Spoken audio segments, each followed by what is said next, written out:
will surely make you reminisce of that good old days. Yes, you're watching Mellow Mix. We are your Mix Celebrity DJs, Rachel Ango. And Christian Bautista. Hindi ka na question. Yeah, that's what it is. Yung bang mga past love, are they worthy to be given a second chance?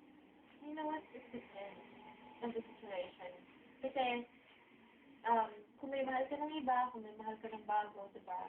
Siyempre, hindi mo nang babalikan yung past na yun. Pero, kung he or she deserves to be loved again, you know, why not try? Diba, try to love him or her. Ikaw. Yes. Tama yung mga sinabi. And it all depends on the person. Kung mahal ka pa rin niya talaga and he's willing to do everything. Correct. At yung the other person na mahal pa rin no matter what. So it's just really trying a little bit harder. So our next video talks about can't we try? By Daniel and Wonder Shepherd.